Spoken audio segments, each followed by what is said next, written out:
నమస్తే రమగారు. నమస్తే జయ. రమగారు, సంసారంలో భార్యాభర్తల మధ్య ఎక్స్పెక్టేషన్స్ ఎంతవరకు ఉండొచ్చు? ఎంతైనా ఉండొచ్చు. ఎంతైనా ఉండొచ్చు. ఎంతైనా ఉండొచ్చు కాదు జయ, ఇద్దరు పెళ్లి చేసుకుంటారు. ఎందుకు చేసుకుంటారు పెళ్ళి?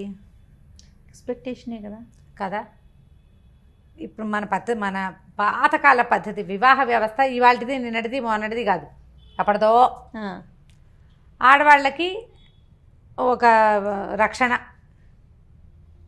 మగవాళ్ళకి ఆడవాళ్ళ రక్షణ భద్రత, మగవాళ్ళకి ఒక ఆసరా. ఇది సాధారణమైనది. వీళ్ళిద్దరూ కలిసి సంసార రథాన్ని ముందుకు తీసుకెళ్తారు, సంతానాన్ని కంటారు, వాళ్ళ అమ్మా నాన్నని హలో అంటారు, వీళ్ళ అమ్మా నాన్నని చూసుకుంటారు, ఏదో సంసారాన్ని వృద్ధి చేస్తారు, పిల్లల్ని జాగ్రత్తగా చూసుకుంటారు. మామూలుగా జరిగేవి. అయితే ఒకళ్ళ మీద ఒకళ్ళకి ఎక్స్పెక్టేషన్స్ ఖచ్చితంగా ఉంటాయి. ఏ ఎక్స్పెక్టేషను లేకుండా ఏ ఇద్దరూ కలిసి ఉండరు కదా.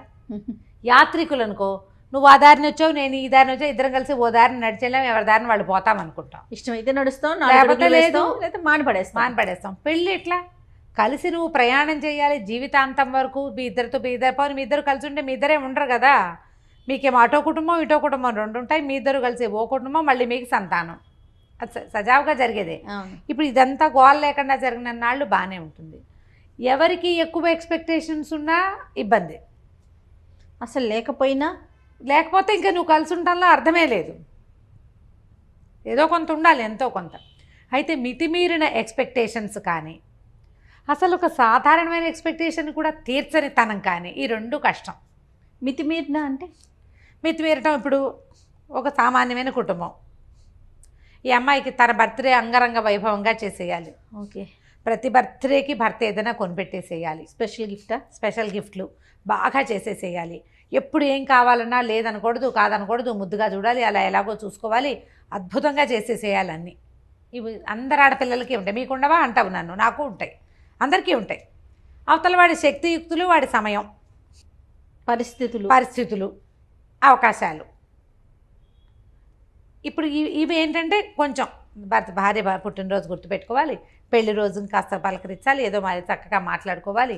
ఆమె అడిగిన 100 వస్తువుల్లో సగం కాదు, పావు కాదు 10 అయినా, 100లో 10 అయినా చెయ్యాలి. ఒకసారి కాకపోతే ఓసారైనా కాస్త ముద్దుగా ముచ్చటగా మురిపంగా చూసుకోవాలి. ఎందుకంటే ఆమె నీకు తోడు, భగవంతుడు ఇచ్చిన స్నేహితురాలు. భార్యని బాగా చూసుకోవడం చేతకాని వాడు ఎందుకు పనికిరాని వాడు అన్నాడు చాణక్యుడు. భార్యని బాగా చూసుకోవాలి, అది వస్తేనే నీకు ఏదైనా వచ్చినట్టు. నీకు ఇదే రాకపోతే నీది మీద కూడా చెప్పాడు నీతి. దాన్ని కూడా వదిలిపెట్టలే. అదే కదా. కానీ మళ్ళీ భార్యలకు బోల్డ్ చెప్పాడు, భార్యలు అలా ఉండకూడదు ఇలా ఉండకూడదు అని ఆయన చాలా చెప్పాడు చాణక్యుడు. ఇంత మాత్రం చేయాలి. కానీ కనీసం భార్యల మామూలు వ్యవహారాలని కూడా పట్టించుకోకుండా, నాకు చెప్పకుండా ఊపిరి కూడా పీల్చుకోకూడదు అనేవాళ్ళు.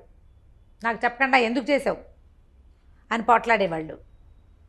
మామూలుగా అసలు ఒక వైఫ్ సహజంగా కోరుకుంటుంది, కొంత భర్త తనతో ప్రీతిగా ఉండాలి, ప్రేమగా ఉండాలి, తనంతట తన దగ్గరికి తీసుకోవాలి, తనంతట తను ఏదైనా అయ్యో తిన్నావా, అది పడుకున్నావా, లేచావా, ఏమిటి మొహం అలా ఉంది, ఒంట్లో బాగోలేదా, మినిమం అవి కూడా చేయని వాళ్ళు చాలామందే ఉన్నారు ఇప్పటికి కూడా. చక్కగా భార్యలతో ఫాయిదాగా ఉండి అన్ని పనులు చేస్తూ కావాలంటే ఇంట్లో పని కూడా చేసేస్తూ, పిల్లల్ని ఆడిస్తూ, అమ్మాయి ఉద్యోగంలో కూడా హెల్ప్ఫుల్గా ఉండేవాళ్ళు ఉన్నట్టే, ఏమీ పట్టించుకోకుండా పాతకాలము రైతు కుటుంబాల్లో మగవాడు వెళ్ళిపోయి ఆడవాళ్ళు పనిచేస్తుంటే పట్టించుకొని ధోరణి ఉండే చూడు, ఒక పాత ధోరణి, వెనకబడిన ధోరణి. ఆడాళ్ళని పెంచకూడదు, ఆడాళ్ళకి ఏం చూడకూడదు, దానికి ఎక్స్పెక్టేషన్ ఏమిటి, గడిది గుడ్డు లాంటి భావాలు ఉన్నవాళ్ళు కూడా ఇప్పటికీ ఉన్నారు. మార్చుకోవాలి, వాళ్ళు మారాలి. వీళ్ళు ఓవర్ ఎక్స్పెక్టేషన్స్, గ్రేట్ ఎక్స్పెక్టేషన్స్ ఆడవాళ్ళు తగ్గించుకోవాల్సి వస్తుంది. మగవాళ్ళకు కూడా కొన్ని ఎక్స్పెక్టేషన్స్ ఉంటాయి కదా పాపం. వాళ్ళకు కూడా ఇప్పుడు అమ్మాయి ఇంట్లో ఉంటుంది అనుకో, ఇంట్లో ఉండే అమ్మాయి అయితే తను వచ్చే వేళకి ఏదో కాస్త కాఫీయో టీయో పోయాలి, టైంకి వేళకి అన్నం పెట్టాలి, వాళ్ళ అమ్మా నాన్నని బాగా చూసుకోవాలి, తనతో బాగా ఉండాలి. ఈయన ప్రేమగా ఉంటాడు, ఆవిడ ఎందుకు ఏమిటి పిచ్చివేషాలు అంటుంది. ఈయన కొంచెం బాగా రొమాంటిక్గా ఉండే ధోరణి, ఆవిడ అంత రొమాంటిక్ కాదు. ఇవన్నీ కోరుకుంటారు సహజంగా. భలే చెప్తారు రమ్మగారు. అవునా కాదా జయ, చెప్పు. నేను ఈజీగా చెప్పేస్తాను. ఓకే, ఉంటారు, ఇవన్నీ ఉంటారండి, ఉంటారు ఖచ్చితంగా. ఇప్పుడు లేదా ఇతనికి నీట్గా క్లీన్గా టైడీగా అలా ఎలాగో తను వచ్చేసరికి చక్కగా సినిమాటిక్గా అలంకారం చేసుకుని ఇల్లు నీట్గా తుడిచేసేసి ఏమిటో ఎట్లాగో చేసేసి చేయాలని తను, లేదా తన మాటే వినాలి, అన్నిటికీ తన మాటే వినాలి. వాళ్ళ అమ్మ నాన్న పేరెత్తకూడదు, ఫ్రెండ్స్ పేరెత్తకూడదు, ఎక్కడికి వెళ్ళకూడదు, ఎప్పుడు తనతోటే ఉండాలి, తన మాటే వినాలి, తను అనుకున్నదే చేయాలి. తను వద్దంటే గాలి పీల్చడం కూడా మానేయాలి భార్య. ఆ ఎక్స్పెక్టేషన్స్ వీళ్ళకి ఉంటాయి. రెండు తప్పే కదా జయ. అవునవునండి, ఖచ్చితంగా అండి. నన్ను నేనే క్వీన్గా ఉండాలని అమ్మాయి అనుకోకూడదు, నేనే కింగ్ అని ఇతను అనుకోకూడదు. ఇప్పుడు రీచ్ కావట్లేదు అనుకుందాం ఎక్స్పెక్టేషన్ని, ఇద్దరిలో ఒకరు రీచ్ కావట్లా, ఎలా మార్చుకోవాలండి పార్ట్నర్? ముందు మొదట మాట్లాడుకోవాలి.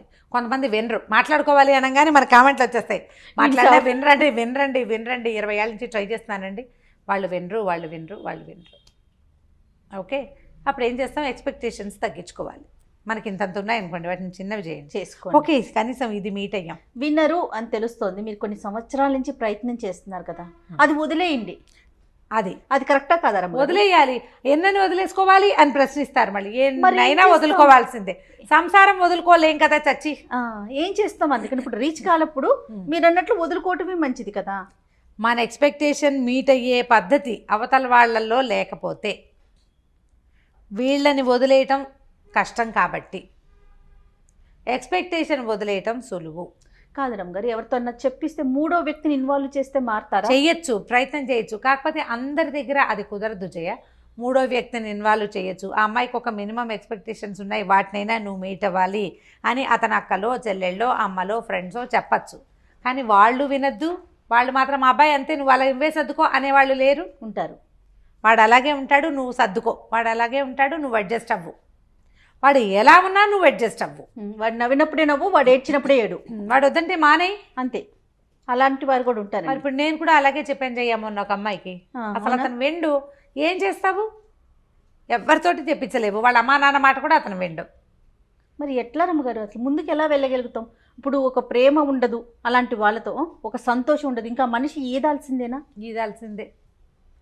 ఈదాల్సిందే జయ. జీవితాలు ఇంకొక రకంగా ఉండవు.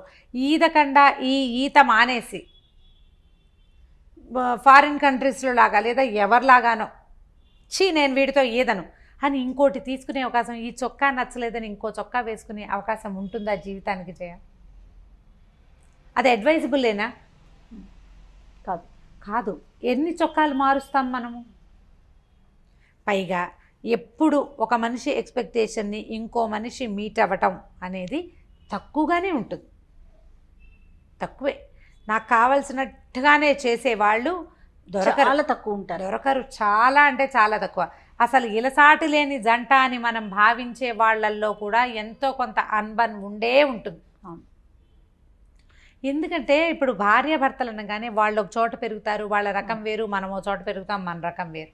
ఈ రెండు రకాలు కలిసేటప్పుడు అది ఇట్లా లక్క బంగారంలాగా అతుక్కుపోవాలి. లక్క వేరు, బంగారం వేరు, ఎవరి గుణం వాళ్ళకే ఉంటుంది. మీరు కలిసి ఉండాలన్న ఒక్క గుణం ఉంటే ఇక ఎక్స్పెక్టేషన్స్ ఉన్నా నడుస్తూనే ఉంటాయి, ఆ నస నడుస్తూనే ఉంటుంది, జీవితం నడుస్తూనే ఉంటుంది, ఇది ముందుకు వెళ్ళిపోతూ ఉంటుంది. ఇప్పుడు లక్క బంగారం ఒకటి కాదు కదా, కాదుగా, దానికి అసలు విలువే లేదు. లక్కకి బంగారానికి విలువ ఉంది, కానీ పల్చటి రేకైతే వంగిపోతుంది, లక్క ఉంటే వంగిపోకుండా అది గట్టిగా ఉంటుంది. అవునండి, కరెక్ట్. ఇప్పుడు ఈ రెండు ఒకదాని గుణాన్ని ఒకటి అంటుకుంటాయా? అంటే ఇవి పాతకాలపు మాటలు కదా జయ. నేను వెనకబడిన దానిలాగా కనపడతాను, కానీ వీటిలో ఎంత విలువ ఉంది? విలువ ఉందో లేదో, మాటలో ప్రతి అక్షరం ఒక బంగారం అన్నమాట, వజ్రం లాంటి మాట కదా. పాత మాట ఇది, లక్కా బంగారం. ఎందుకు కలిసి ఉండాలి మనం ఎందుకు కలిసి ఉండాలి? వంగిపోకూడదంటే కలిసి ఉండాలి, విలువ పెరగాలి అంటే కలిసి ఉండాలి. లేదా మనం ఎప్పటికీ మనం ఏదో ఒక దాన్ని సెర్చ్ చేస్తూనే ఉంటాం.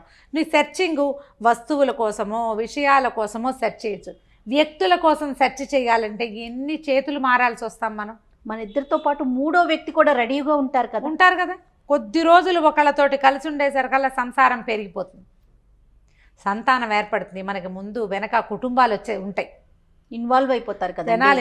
ఎవరితోటి సంబంధం లేకుండా ఫ్రీలాన్స్గా ఫ్రీ బర్డ్గా తిరిగే వాళ్ళని మామూలు మనుషులు కానివంటే మర్యాదస్తులుగా చెప్పలేదు సమాజం. సమాజం ఒప్పుకోదు.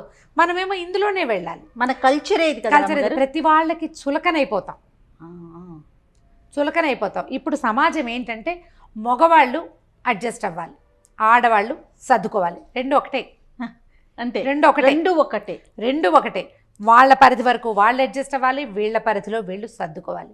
సర్దుకుని ఒక వివాహానికి ముందే మాట్లాడుకునే అవకాశాలు, డిస్కస్ చేసే ఛాన్సెస్ ఉన్నాయి. అవన్నీ మాట్లాడుకోండి. వన్స్ పెళ్ళిలోకి ఫిక్స్ అయ్యాక ప్రపంచం మన గురించి మాట్లాడేలాంటి పరిస్థితులు కల్పించుకోవద్దు. ఎక్స్పెక్టేషన్స్ మీట్ అవ్వలేని ఎక్స్పెక్టేషన్స్ కనుక ఉంటే, ఏ విషయంలో మీట్ అవ్వలేకపోతున్నామో దాన్ని కొంచెం తగ్గించుకోండి. లేదా రెండో వాళ్ళు దాన్ని మీట్ అవ్వడానికి కొద్దిగా ట్రై చేయండి.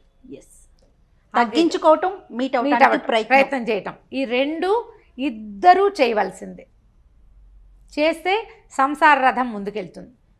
నేను అనుకుంటారమ్మ గారు, ఇలాంటి ఎక్స్పెక్టేషన్స్ రీచ్ కావట్లేదు, ఇబ్బంది పడుతున్నప్పుడు ఇటు పేరెంట్స్ కానీ అటు పేరెంట్స్ కానీ కల్పించుకోవాలి. కొంచెం కల్పించుకొని వాళ్ళిద్దరిని కలిపే ప్రయత్నం చేస్తే మరింత అక్షింతలు వేయటం, మరింత గ్యాప్ను పెంచే ప్రయత్నాలు కాకుండా అలాగే చేస్తారు. అదే రెండోది ప్రధానమైంది, మనతో ఉన్న రెండో వ్యక్తి వీళ్ళతో ఎందుకున్నామా అని నిత్యము ఏడుస్తూ ఉంటే, నిత్యం ఫీల్ అవుతూ ఉంటే, ఎందుకు మన బతుకు వేస్ట్ కాదు? అదొక జీవితమా? అది మన పార్ట్నర్ హ్యాపీగా లేనప్పుడు, హ్యాపీ కాదు కానీ హ్యాపీగా లేకపోయినా పర్వాలేదు, ఏడుస్తూ ఉంటే బా భరించలేనితనం. ఆ బంధమే అనవసరం కదా. ఈ అనవసరమైన బంధాన్ని ఎందుకు కొనసాగించాలని అవతల వాళ్ళకి అనిపించడం ఎంత న్యాచురల్. ఇప్పుడు నా బొట్టు నీ బొట్టు దాన్ని చెప్తే ఏమంటాం మనం? ఫ్రెండ్స్ ఏమంటారు? ఏచి ఇంకా వీళ్ళతో ఎందుకు, ఈ అమ్మాయితో ఎందుకని మగవాడి ఫ్రెండ్స్ అంటారు, ఈ మగాడితో ఎందుకని అమ్మాయి ఫ్రెండ్స్ అంటారు. చెరో పక్కన లాగుతారు. ఇక్కడ అడ్జస్ట్ అవ్వాలా, ఇంకో చోట అడ్జస్ట్ అవ్వాల్సి రాదా? కానీ కాదు కరమ్మ గారు, ఆ మనిషి యొక్క ఘోష ఎంత కొట్టేస్తుంది, ఎంత బాధ అనిపిస్తుంది కదా. యువతల మనిషి మీకు అది ఎంత తగులుతుంది కదా. ఎంత తగులుతుంది, ఎంత బాధ, ఎంత హింస.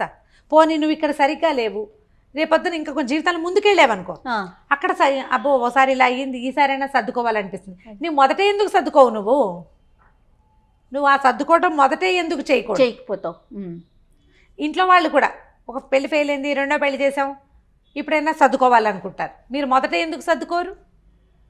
వదిలించేసుకోవాలని చూడటం, రెండోసారి పూర్తిగా అడ్జస్ట్ అయిపోవాలని చూస్తారు. అవును, అది కూడా జరుగుతుంది. మొదటిసారి ఏమో చాలా చూస్తారు, రెండోసారి ఏమో డిపెండ్ అయిపోతూ ఉంటారు. అది కొంచెం ఆలోచించండి. కుటుంబాల్లో ఆలోచించాలి, పెద్దవాళ్ళు ఆలోచించుకోవాలి. వైఫ్ అండ్ హస్బెండ్ పెళ్ళిళ్ళు చేసుకున్నటువంటి వాళ్ళు ఆలోచించాలి. వీళ్ళ మధ్య సంతానం అంటే వాళ్ళ గురించి ఆలోచించాలి. ఓకే, లెట్ ఇట్ బి, ఇప్పటిదాకా ఏదో అయ్యింది, ఇప్పుడైనా ఒక మ్యారేజ్ కౌన్సిలర్ దగ్గరికి వెళ్దాం. ఇవి నా ఎక్స్పెక్టేషన్స్, ఇతను మీట్ అవ్వట్లేదు అని అమ్మాయి చెప్పి, ఇది నా ఎక్స్పెక్టేషన్స్, ఈ అమ్మాయి మీట్ కావట్లేదని ఆయన చెప్పి, మధ్యలో ఒకళ్ళని పెట్టుకుని ఈ రెండు ఎక్స్పెక్టేషన్స్ ఈ పొడుగులు ఉన్నాయి కదా, వాటిని ఇట్లా ఇట్లా దగ్గరికి తగ్గించుకోవటం చేసుకుంటే కొంత బెటర్గా ఉంటుంది. ప్రయత్నం చేసి తీరాలి ఖచ్చితంగా. ఇప్పుడు మన సమాజం చాలా చిన్నది, ప్రపంచం పెద్దదైపోయింది, సమాజం మాత్రం చిన్నది, సమాజాలు చిన్నవైపోయినాయి. ఈ చిన్నవైన సమాజాల్లో మనకి భగవంతుడు తోడుగా ఇచ్చిన ఒక పెళ్ళితో ఇచ్చిన వ్యక్తిని చెడగొట్టుకోవద్దు. వాళ్ళంతా చేసుకోవట్లేదా రెండో పెళ్ళి, మూడో పెళ్ళి, 36వ పెళ్ళి అంటే మరి వాళ్ళ పిల్లల జీవితాలు ఎలా ఉన్నాయో ఒకసారి చూడండి. అంతే కదా. వాళ్ళ పిల్లల భవిష్యత్తు ఏమిటి, వాళ్ళ మానసిక స్థితి ఏమిటి, ఎంత ఇన్సెక్యూరిటీ తోటి బాధపడతారు ఆ పిల్లలు. ఎవరినో చూసి వాత పెట్టుకోకూడదు కదా, వాత పెట్టుకోకూడదు కదా. ఇప్పుడు తప్పనిసరి పరిస్థితులు కొన్ని ఉంటాయి జయ, చాలా క్రూరమైన వాళ్ళు, లేకపోతే మానసిక స్థితి సరిగ్గా లేని వాళ్ళు, వీళ్ళవి ఎక్కడ ఏ రకమైన అడ్జస్ట్మెంట్కి అవకాశం లేని వాళ్ళు, ఇంకా వేరే దారి లేనప్పుడు వేరే కథ. అడ్జస్ట్ అయితే సరిపోతుంది అనిపించినప్పుడు మాత్రం, మీకు అనిపించదు అడ్జస్ట్ అయితే సరిపోతాను, మీ ఫ్రెండ్స్, మీ కలీగ్స్, మీ పేరెంట్స్ నువ్వు కాస్త తగ్గు అని చెప్తే తగ్గిపోండి. ఎక్కడ తగ్గాలో ఆలోచించుకోండి. ఎస్, ఇది కాదు ఇది తగ్గినా కూడా ఏమీ పొసగదు అంటే ఇక చేయగలిగేది ఏమీ లేదు. అందరి దారే గోదారి, మన దిగును తప్పదు కదా. అంతేకా. కానీ అడ్జస్ట్మెంట్ అయితే సరిపోతుంది అని అనుకున్న విషయాల్లో కొంచెం తగ్గించండి, కొంచెం పెంచండి, మొత్తానికి సర్దుకుని ఉండండి. అంతే. సూపర్. నమస్తే రమ్మ గారు. నమస్తే చెయ్యి.